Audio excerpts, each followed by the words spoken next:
Hello YouTube, I'm back again with another rant video, but this time I'm going to be reading an article. So from what you can tell from the title, it says, 5 Christian school officials hit horrific locker room sexual assault, police say. And when I did take the time to read it a bit, but then let me just read it towards you, and then maybe each paragraph I'll stop to give my thoughts. So the first paragraph: 5 officials at a private Christian academy in Texas are facing felony charges over accusations they failed to notify authorities after a ninth grader reported being sexually assaulted by an older student during a hazing incident on freshman initiation day. The one thing I was at first when I looked at the photo, I assumed all 5 of them were involved. I thought they were the ones that were getting physical with the ninth grader. I'm like, when I found it was another student, I'm not gonna say thank God. It's still very horrific till this day, but I'm glad it did not involve adults. I think from what we're understanding is I'm sure one of them, or whether it's all 5 of them, they probably did hear rumors. They did get complaints that the student was being harassed by another student, by the older student, and then refused to let the word get out or notify the authorities, simply because maybe it would ruin their reputation as Christians. And this is what I said earlier before. I don't know if I said this before, but what I'm trying to say is that just because someone who's a Christian, just because someone claims they're a Christian, does not entirely mean they're a good person. Does not mean they entirely support Jesus, or they support the cause, or support the goals and the purpose of being a faithful Christian. And again, I'll get straight into it, but let us continue with the second paragraph. The three administrators and 2 athletic coaches at Midland Christian School are identified in an arrest warrant affidavit obtained by the Daily Beast as Superintendent Jared Owen Lee Secondary School Principal Donna Elizabeth Ellis, Athletic Director Gregory Neal McClendon, Assistant Secondary School Principal Matthew David Counts, and Baseball Coach Barry Lee Russell. So out of the 5, there's 3 administrators and you have 2 athletic coaches. So obviously they are expected to meet and hear their side of the story, and I'm sure they came up with some crappy excuse that people wouldn't buy into it, and then eventually led to them being in the situation that they already know. So let me just go into the third paragraph. We were motivated in all facets by our faith in Jesus Christ, attempting to serve as a reflection of God's unconditional love for all people. Midland Christian's website proclaims, we seek to honor the Lord in all that we do by operating Midland Christian School in a manner consistent with biblical principles. It is important to us that every word indeed engaged in by Midland Christian School, its employees, representatives, volunteers, and students be consistent with and in furtherance of Midland Christian Schools religious purposes, both publicly and privately. I find that very funny that they would say that. They claim that they support Jesus Christ, that they have faith in Him, that they believe in Him, but judging from the way they act, like they're trying to come, because usually Jesus Christ, if you really support Jesus Christ, He expects you to be honest all the way, when really they're not honest with themselves.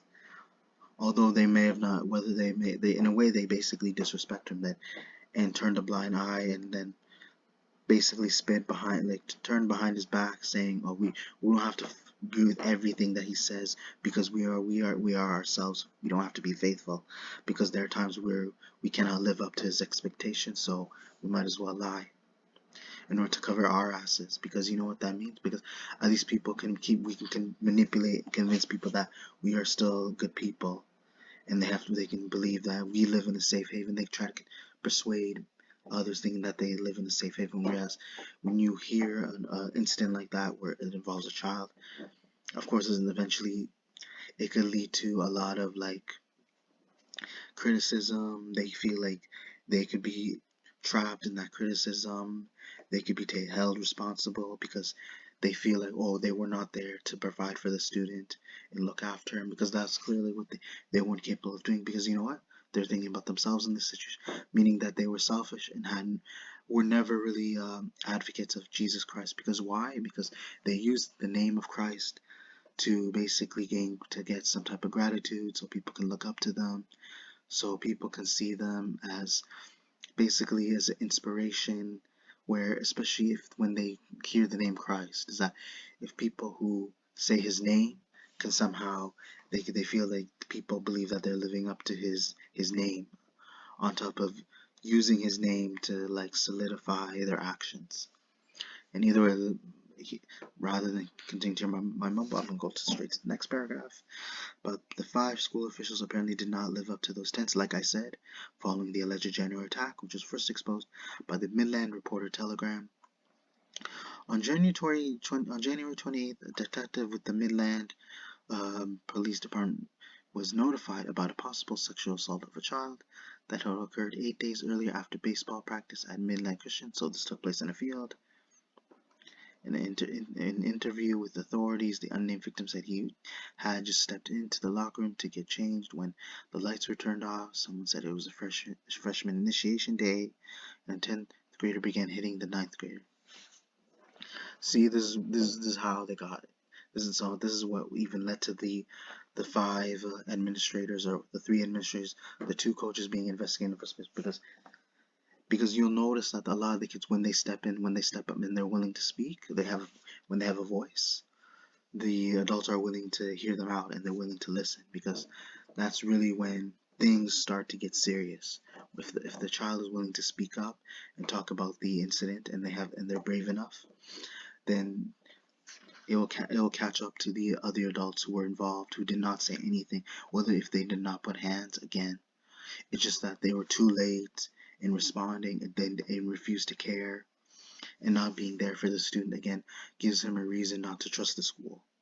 And he did the right thing, because that's what happens a lot of times when the student shows up, they speak out, and that's where things get very serious, because the child knows that if he's willing to speak up, that the adults may agree, may have to listen, because especially when it involves the kids getting harmed, and they definitely want to give the kids are getting a chance to being heard.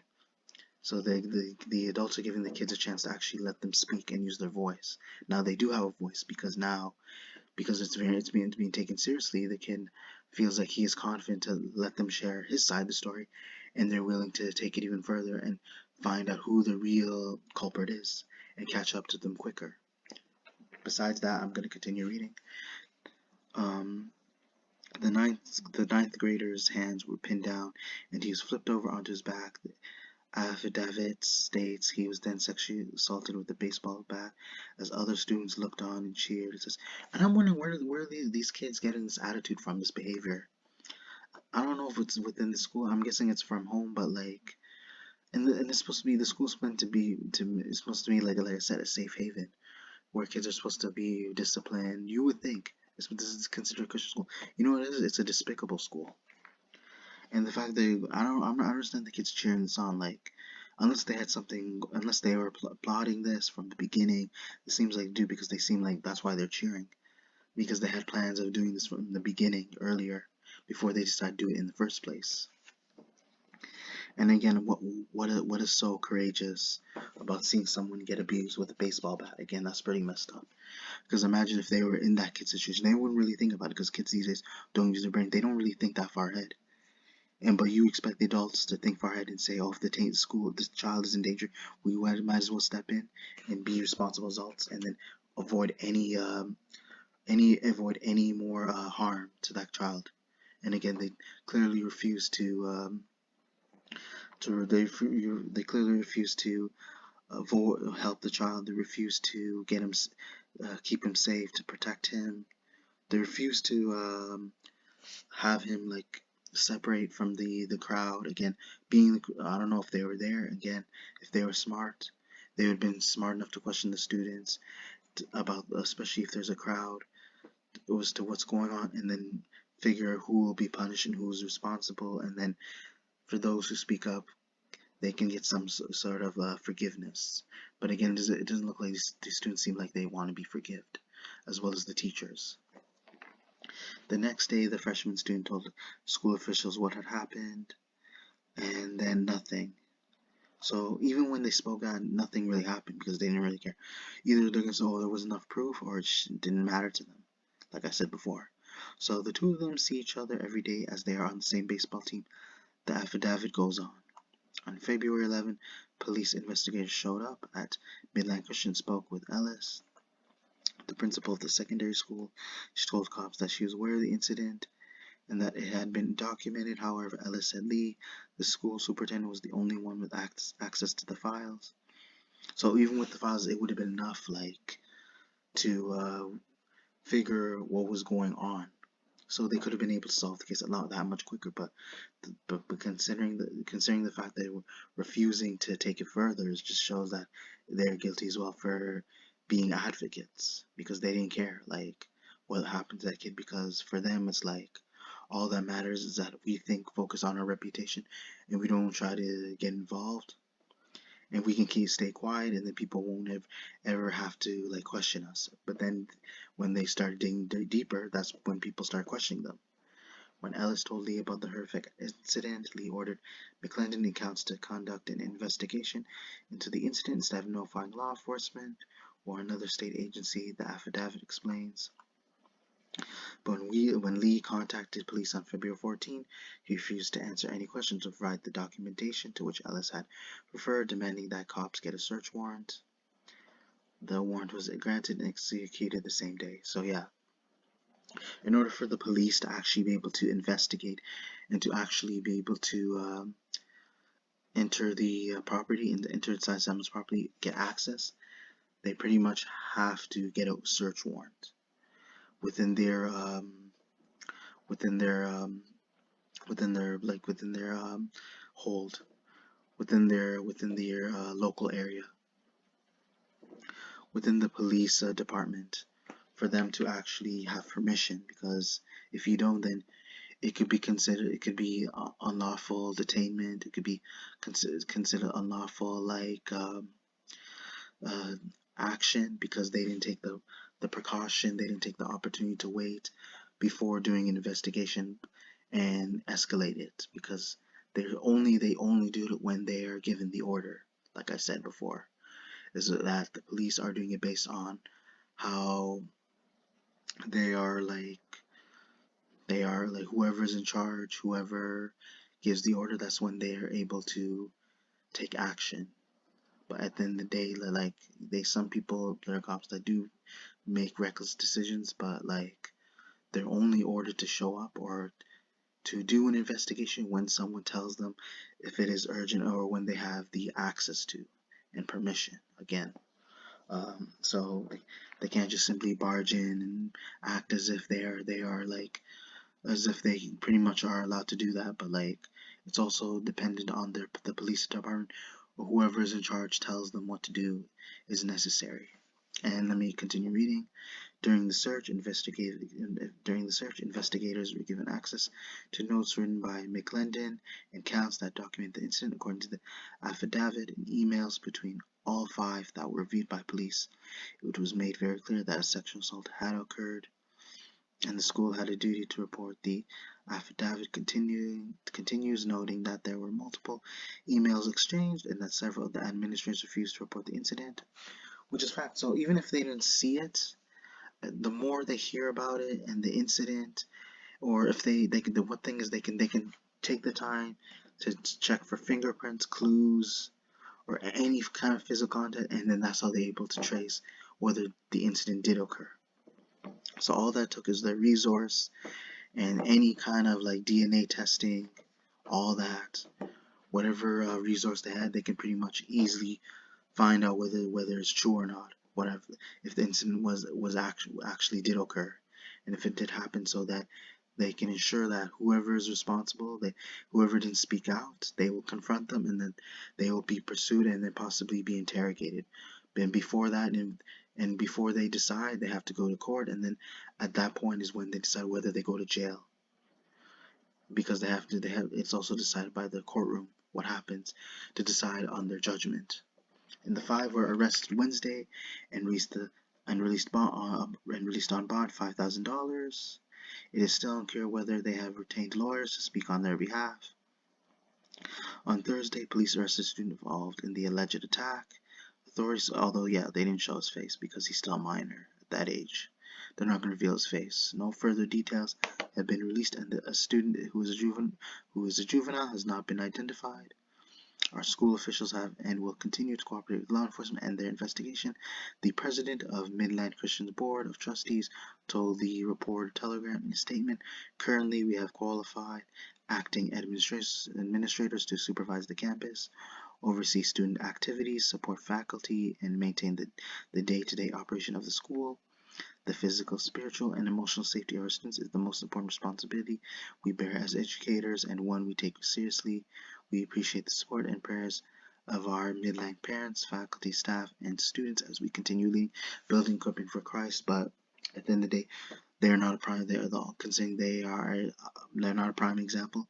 They fail to demonstrate it, because that shows that this could really dictate. This could really create stereotypes of other Christian officials who work there at a school, and say, "Oh, we don't want to take our child there because something similar to this situation." So people like that will make other Christians they'll have other Christians be judged because of this incident, although it may not. Will it depend how big it is. That's what could possibly might happen, but it all depends, like, if the parents feel comfortable. Obviously, the people don't like to stereotype, but stuff like this does create stereotypes because it's the fact that they are part of that community, and they were refusing to be honest with themselves and everybody else.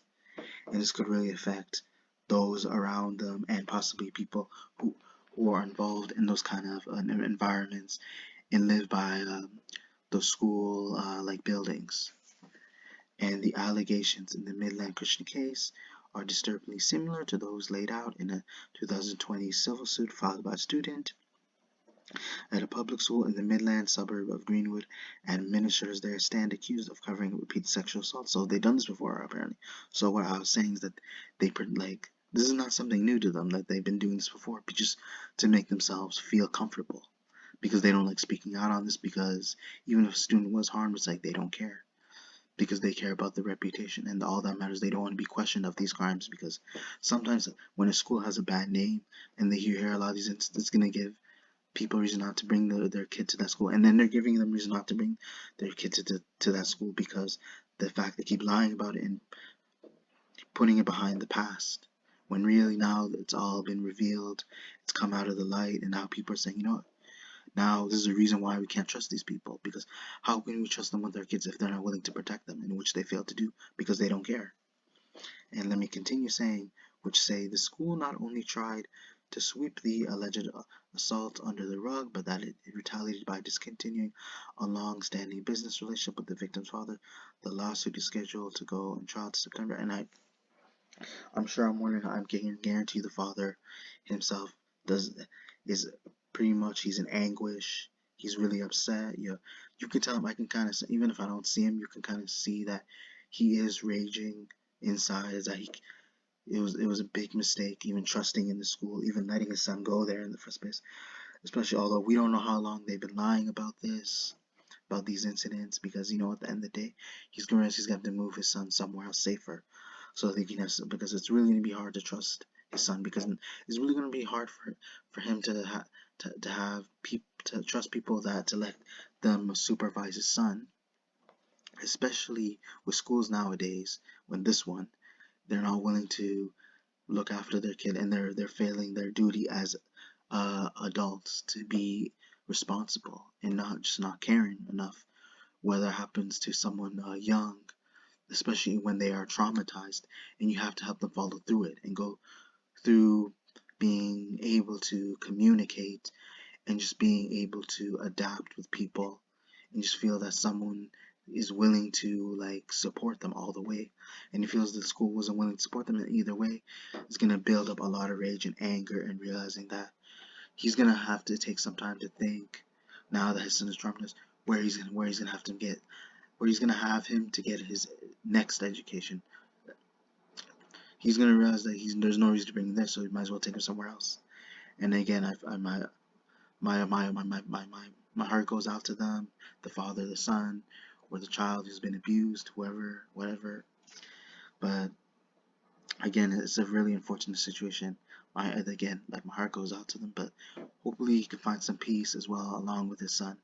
And again, hope you guys enjoyed the video. Be sure to check for more further upcoming content later in the future. Be sure to check your notifications, comment, like, subscribe. Thank you.